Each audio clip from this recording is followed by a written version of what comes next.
If you put an S in front of words, it becomes swords. And that's what words are. They are cutting. They can cause you great trouble. The world is built on words. Every promise made, every law enacted, every story told. All of it is shaped by language. Words are more than mere tools for communication. They hold power. They shape how we think, how we feel, and how we see the world. Jordan Maxwell, a man who dedicated his life to uncovering hidden truths, believed this deeply. His research unveiled something extraordinary. The words we use daily are not as simple as they seem. They are codes carrying meanings that stretch far beyond their surface. Imagine speaking words that bind you to unseen forces. What if every casual phrase you uttered carried a hidden weight, subtly shaping your destiny? Maxwell's work suggested this is exactly what happens. He called language the ultimate hidden system of control, a silent architect of our reality. In one of his most provocative lectures, Maxwell spoke about the biblical phrase, "In the beginning was the Word." He wasn't alone in pondering this idea. Hinduism and Christianity have long held that creation begins with sound or vibration. The universe is not merely a physical construct, but a symphony orchestrated by the vibrations of words. Maxwell took it further, suggesting that those who control words control the world. The ancients understood this. The Egyptians revered the power of the spoken word, believing that it could summon gods and bend reality. In their tradition, words were not just sounds. They were living entities, carriers of divine energy. Maxwell explored the idea that the reverence ancient cultures had for language might offer insights into how language could influence modern societal structures and power dynamics. Pause for a moment and think about how words shape your life. When someone calls you strong, you feel it in your chest. When they call you weak, you feel it in your gut. These are not random reactions. Words tap into something deep within us, something primal and unseen. Maxwell believed that our language is laced with subtle programming. It tells us who we are, what we can do, and where we belong. Take, for example, the phrase, spell. In school, we learn to spell words, never questioning the deeper meaning. Maxwell pointed out that the word spell is no coincidence. It suggests that forming words is akin to casting spells, an act of creation that can shape reality. This idea echoes the teachings of the Hermetic tradition, which states, as above, so below. The microcosm of our language mirrors the macrocosm of the universe. Maxwell was fascinated by legal language, words crafted with surgical precision to control behavior. He explored how terms like contract and consent carry more weight than they appear to. When you sign a contract, are you simply agreeing to terms? Or are you unknowingly binding yourself to something greater? The way we use words in law, finance, and governance, Maxwell argued, is designed to obscure rather than illuminate. One of his most striking observations was about maritime law, a system that governs trade across the seas. Maxwell pointed out the hidden connections between this law and everyday language. Why do we birth a child in a delivery room as though they were cargo? Why do banks operate on currencies like currents of the sea? These linguistic echoes, he argued, are not accidents. They reveal a deeper system of control, one that operates unnoticed. The subtle power of words extends beyond governance and interspirituality. Maxwell often referenced the work of mystical traditions like the Kabbalah, which sees language as the very fabric of existence. In the Kabbalistic tradition, each letter of the Hebrew alphabet is imbued with spiritual energy capable of influencing the material world. Maxwell saw this as evidence of a universal truth. Words are not just descriptive but creative. Consider the parable of the Tower of Babel. Humanity, united in language, attempted to build a tower that reached the heavens. According to the story, God confounded their speech, scattering them into linguistic chaos. Maxwell suggested this story holds a deep meaning. Unified language was humanity's greatest power, a tool to shape reality. Once divided, people became disconnected from their potential. This is where Maxwell's work becomes intensely personal. He believed that if we could understand the true nature of words, we could reclaim our power. The first step, he said, is awareness. Listen to the words you speak. Are they affirming or limiting? Do they create or destroy? Take the word hope. On the surface, it seems positive, but Maxwell pointed out its hidden implications. To hope is to desire something without certainty. It's passive, relying on external forces rather than internal action. Contrast this with the word know. When you say, I know, you anchor yourself in certainty and strength, subtle differences, yet profoundly impactful.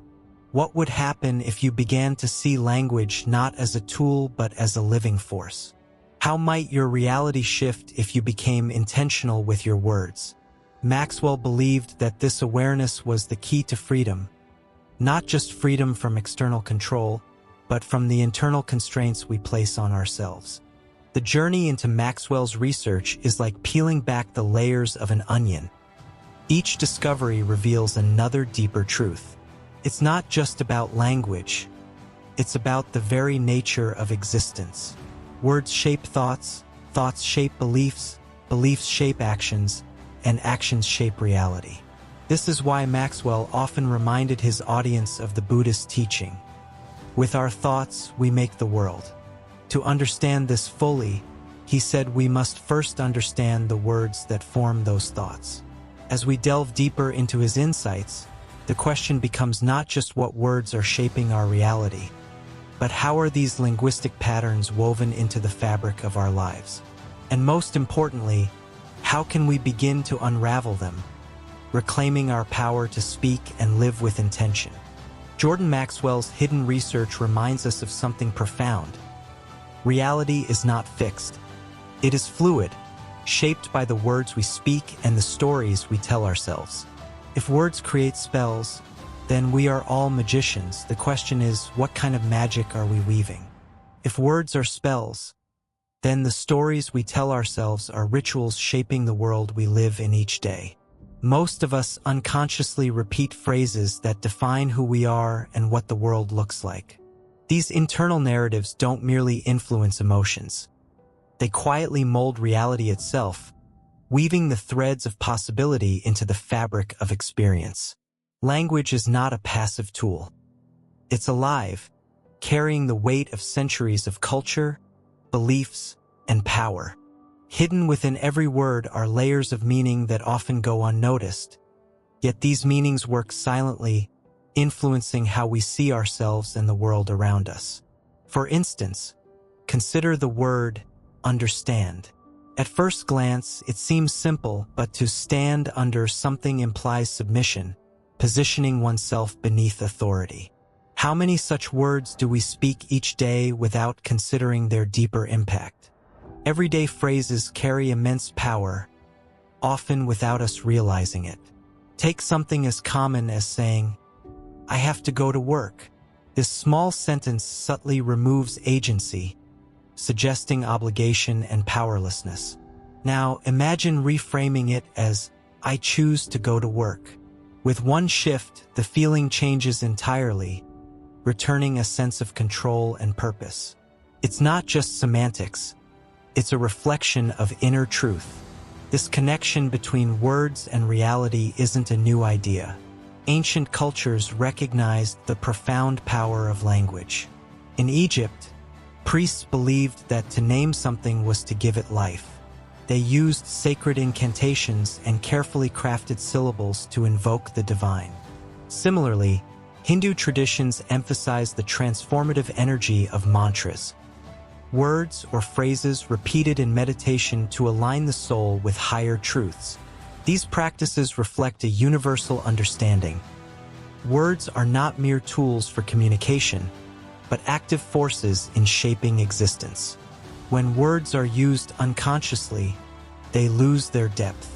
Modern language often flattens meaning, leaving people disconnected from their roots.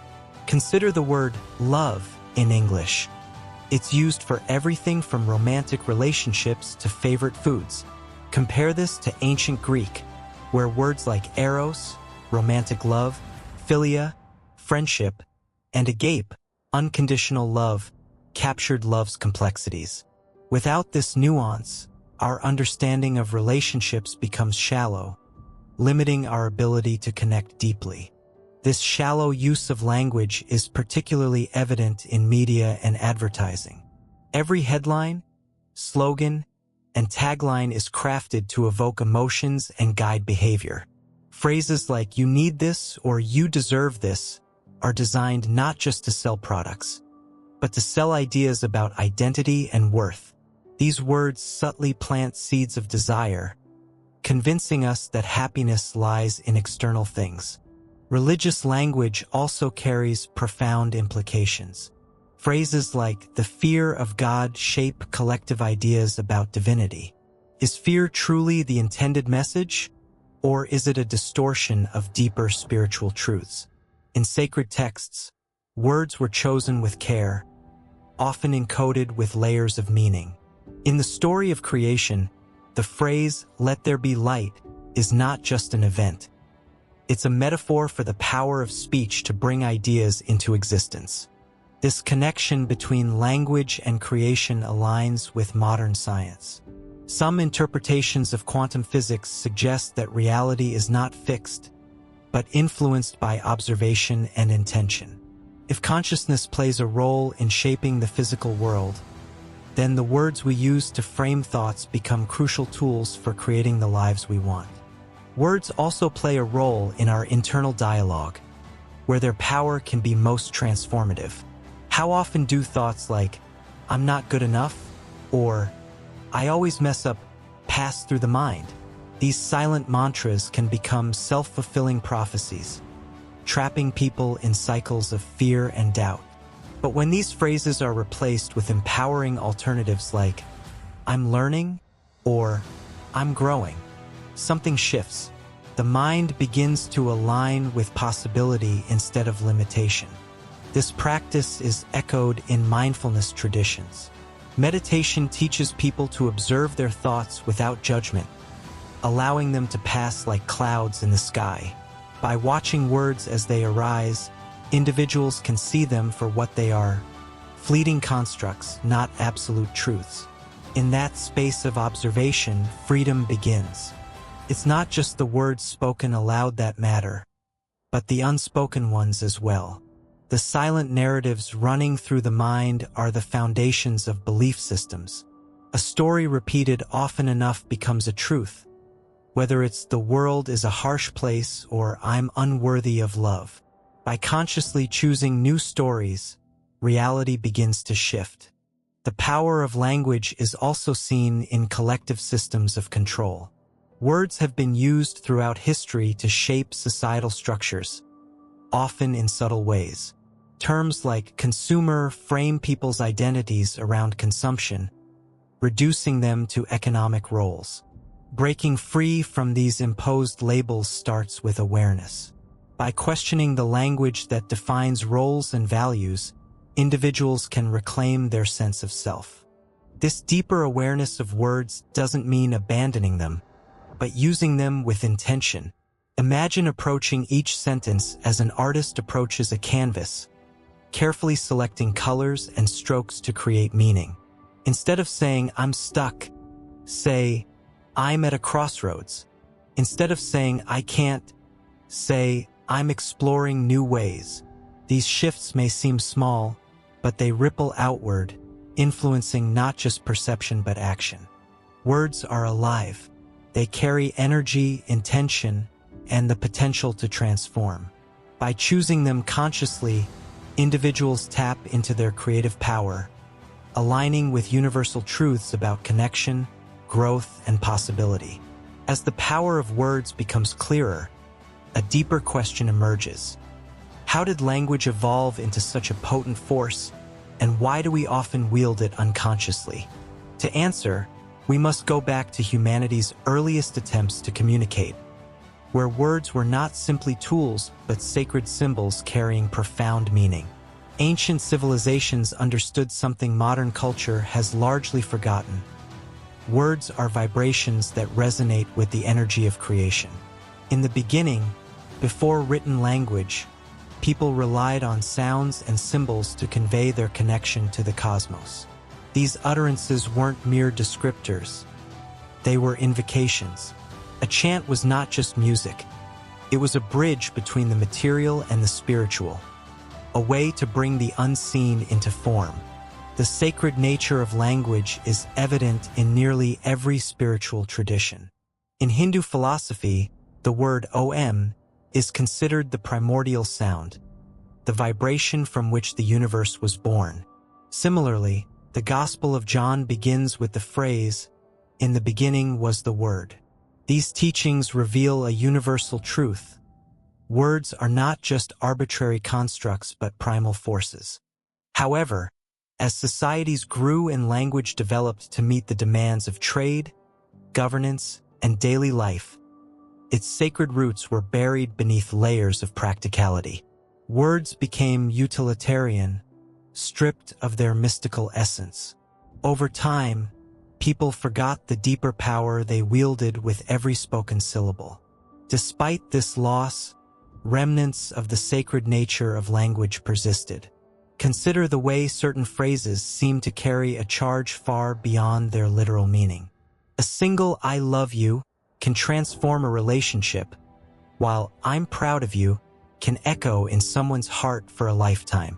Conversely, a harsh word can cut deeper than any blade, leaving wounds that take years to heal.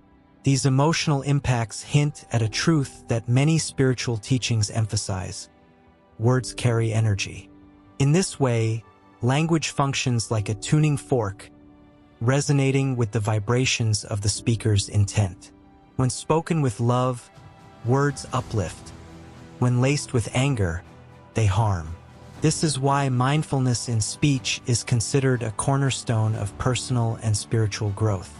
The Buddhist concept of right speech, one of the steps on the Eightfold Path, encourages practitioners to speak only words that are truthful, kind, and beneficial. This isn't just moral guidance. It's a recognition of the creative power of words. To speak carelessly is to scatter seeds of chaos, but to speak with intention is to plant the seeds of harmony. In today's world, much of our communication occurs without mindfulness. Social media, for instance, amplifies words' power while diluting their depth. A single tweet or post can spark movements or create division, often with little thought behind the words themselves. This rapid-fire communication fosters a culture where words are thrown out like confetti, and their lasting impact is rarely considered. Yet this very landscape presents an opportunity. By slowing down and choosing words deliberately, we can reclaim their transformative potential. Imagine using each interaction, whether online or in person, as an opportunity to create rather than destroy, to build bridges rather than walls. The ripple effects of such mindful communication are profound. This idea extends beyond individual speech to the collective stories we tell. Societies are built on shared narratives woven together by language. Consider how terms like freedom, justice, or progress shape national identities. These words carry ideals, but they are also malleable, often twisted to serve specific agendas. Understanding this reveals a path to reclaim these narratives by infusing them with authenticity and integrity. One way to harness the creative power of words is through affirmations. These are not just feel-good statements but deliberate efforts to reprogram the subconscious mind. When someone repeatedly tells themselves, "I am capable," they're not just speaking. They're rewriting internal scripts shaped by years of doubt. Over time, these affirmations become beliefs, and beliefs shape reality. The same principle applies to the words we use to describe others. Labeling someone as difficult or lazy doesn't just reflect perception. It reinforces that reality for both the speaker and the subject. On the other hand, seeing others through a lens of potential, choosing words like resilient or resourceful, can inspire them to rise to those descriptions. This practice isn't about ignoring challenges or avoiding difficult conversations. It's about recognizing that the language we use frames how those challenges are approached. For instance, instead of saying, "This problem is impossible to solve," try, "This is a puzzle we haven't figured out yet." The shift in phrasing opens doors to solutions that a defeatist mindset might have closed. The power of words also lies in their ability to connect us. Stories passed down through generations shape cultures and convey timeless truths. Whether it's parables from sacred texts or simple bedtime stories, these narratives use language to teach, heal, and inspire. They remind us that while words can isolate, they can also unite. Language is not only a bridge between people, but a link to the divine. In moments of prayer or meditation, words become tools for communion with higher realms. They carry intentions upward like smoke from a sacred fire, connecting the finite with the infinite. To fully embrace the transformative power of words, it helps to approach them with a sense of reverence. Each word is a spark of creation, capable of igniting change within and around us. By speaking with awareness and intention, we align ourselves with the deeper truths that language was originally meant to convey. But how can we use this knowledge to shift not just individual lives, but the collective experience of humanity? The journey of discovering the power of words isn't just personal. It's a path toward collective awakening. One realization becomes unavoidable. In the connection between words and reality, we are not just passive users of language. We are creators and architects shaping the world through the words we choose. This is a power so profound that it often feels easier to ignore it, to carry on speaking without thought, unaware of the structures we're building or the bridges we're burning. But the truth remains. With every word, we are planting seeds. These seeds, whether we intend them or not, grow. They take root in the minds of those who hear them, including ourselves. A simple, "I can't do this," germinates into doubt, and before long, it blooms into a belief. On the other hand, a quiet, "I'll find a way," grows into resilience, strengthening over time like a tree bending toward the sun. Words are never neutral. They are energy in motion, setting things into place before we even act. Ancient philosophies understood this interplay between language and creation. In the Hermetic tradition, the principle of mentalism teaches that all is mind, suggesting that reality is shaped by thought. If the mind is the origin of all things, then language, as the tool of the mind, becomes the mechanism through which we shape the external world. The words we speak are an extension of our inner consciousness, spilling out to influence everything they touch. This idea is echoed in the concept of karma. While karma is often simplified as cause and effect, its deeper meaning relates to the energy we put into the world through our actions, intentions, and yes, our words. A careless word spoken in anger doesn't just hurt in the moment. It sends ripples into the world, creating consequences that may return to us in unexpected ways. Conversely, a kind word can plant seeds of healing that flourish far beyond what we can see. One of the most compelling modern examples of how words shape reality can be found in the field of psychology. Cognitive behavioral therapy relies heavily on the principle that our thoughts, framed as internal dialogue, directly impact our feelings and behaviors. For someone struggling with anxiety, the phrase, "I can't handle this," becomes a mantra of limitation, reinforcing the cycle of fear. But when that same person replaces it with, "I'm learning to face this," the shift is palpable. Their reality changes because their perception of their own ability shifts. But this isn't just about self-help or positive thinking. The power of language extends far beyond individual transformation. It is the foundation of societal change. Consider how great leaders have used words to unite, inspire, or even manipulate. Martin Luther King Jr.'s "I Have a Dream" speech is a testament to the ability of words to envision a new reality. In stark contrast, propaganda throughout history shows how words can also be weaponized to sow division and fear. The line between liberation and control often lies in who wields the language and how it is used. This is why questioning the narratives handed down to us is so crucial. Words are not just descriptors of reality. They are tools for creating it. When we accept language without examining it, we give others the power to define our world for us. Take, for instance, the labels we assign ourselves. Words like failure, victim, or imposter become cages, locking us into roles we believe we can't escape. But what happens when we challenge these labels? What if instead of saying, "I'm a failure," we say, "I experienced a setback"? The shift in language doesn't deny the reality of hardship. It reframes it, opening the door to growth rather than resignation. This reframing is not about denying pain or pretending life is always positive. It's about recognizing that the stories we tell ourselves are never the full truth.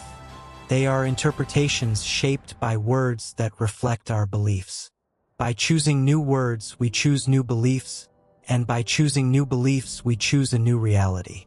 This practice of choosing words mindfully is not just encouraged. It is sacred. In Jewish mysticism, the power of the Hebrew alphabet is said to shape the very fabric of existence. Each letter is believed to carry divine energy, and the combination of letters into words becomes an act of creation. This mirrors the concept in Genesis, where God speaks the universe into being. The lesson is clear. Words are not passive. They are acts of creation. Even in our everyday lives, we have the power to speak things into existence. When someone says, "I'm ready to heal," they are not just stating a fact. They are setting an intention. That intention, carried by words, begins to influence actions, choices, and ultimately outcomes. The same principle applies when we affirm the worth of others. A simple "I see your strength" can ignite a fire in someone's soul, reminding them of a truth they had forgotten. Yet this power comes with responsibility. If words can create, they can also destroy. Gossip, criticism, and careless speech can unravel connections and sow discord. This is why so many spiritual paths emphasize the importance of silence. Silence is not just the absence of words. It is the space where words are chosen with care. This is where the journey turns inward. To speak consciously, we must first listen consciously. This means paying attention to the words running through our minds, the stories we repeat without question. It means asking, "Is this true? Is this helpful? Is this kind?" Before we can change the language we speak aloud, we must change the language we speak to ourselves. The path to transformation begins here, in the quiet moments where we choose what kind of world we want to create with our words. It is a journey of reclaiming power, not by force, but by intention. With each word we speak, we write the story of our lives. How do we align this newfound awareness of language with action? The language we use is the bridge between the seen and the unseen, between intention and manifestation. This is not just about spiritual ideals or ancient philosophies. It is a living, breathing truth that shapes every aspect of our lives. Once we grasp this, the question is no longer whether words hold power. It is how we wield that power wisely. To live in harmony with this understanding, we must first embrace the duality of language. Words can illuminate or obscure, heal or harm, liberate or oppress. Knowing this, the practice of intentional speaking becomes both an art and a discipline. It requires that we move beyond the surface-level use of words to tap into their deeper essence. Take, for example, the way we describe time. In many Western languages, we spend time as if it were a finite resource, reinforcing the belief that life is a race against the clock. Contrast this with languages that describe time as something cyclical or expansive, like many indigenous or Eastern traditions. These linguistic differences shape how we experience life itself. When we see time as abundant rather than scarce, we allow for moments of presence and connection to unfold naturally. Similarly, the way we speak about emotions creates a framework for how we experience them. When someone says, "I am angry," they merge their identity with the emotion, making it feel all-encompassing. But when they reframe it as, "I feel anger," the emotion becomes a transient experience rather than a defining trait. This small shift in language opens the door to understanding, growth, and eventual release. This principle applies to how we interact with others as well. Consider how often we use language to create division. Us versus them, right versus wrong, good versus bad. These binary constructs limit our ability to see the complexity of the world. But when we choose inclusive language, words that invite understanding rather than judgment, we build bridges instead of walls. One of the most powerful practices for using words wisely is storytelling. Stories are the oldest form of communication, transcending time and culture. Through stories, we convey values, share lessons, and shape collective beliefs. Every religion, philosophy, and movement begins with a story, a narrative that inspires people to see the world differently.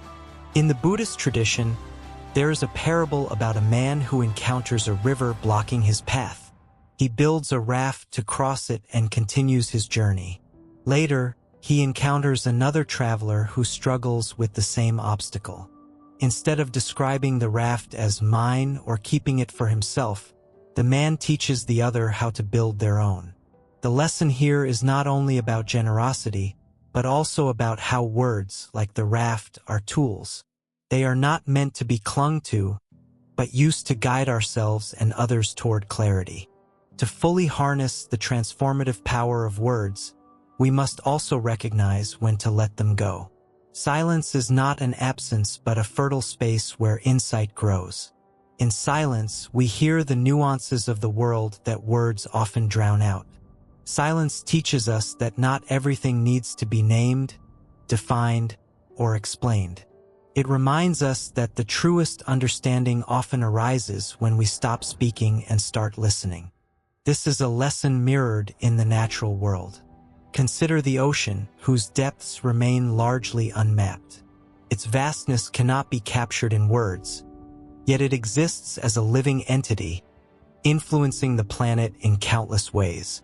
In the same way, our inner lives are vast and mysterious, beyond the reach of language.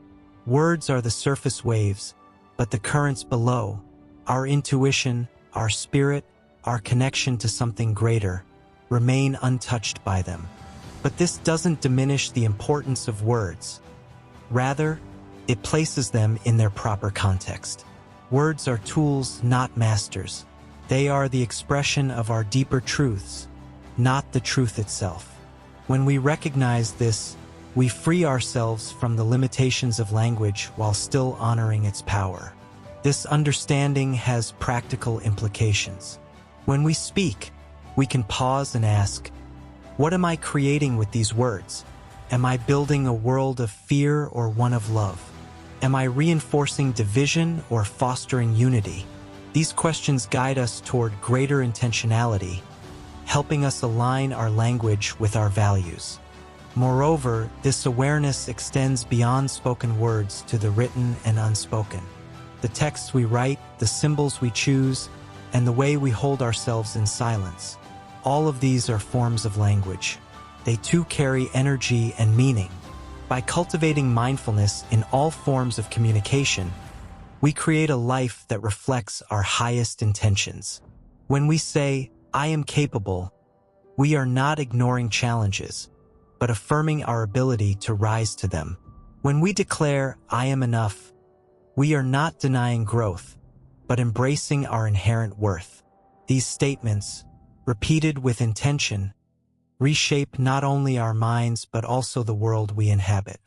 In the end, the power of words lies in their ability to connect. They connect us to each other, to ourselves, and to the greater mystery of existence. But this connection is not automatic. It requires attention, care, and a willingness to listen as much as we speak. Understanding how words shape reality is not about mastering language. It is about aligning with its deeper purpose. It is about using words as tools for creation, healing, and connection, while also knowing when to release them into silence.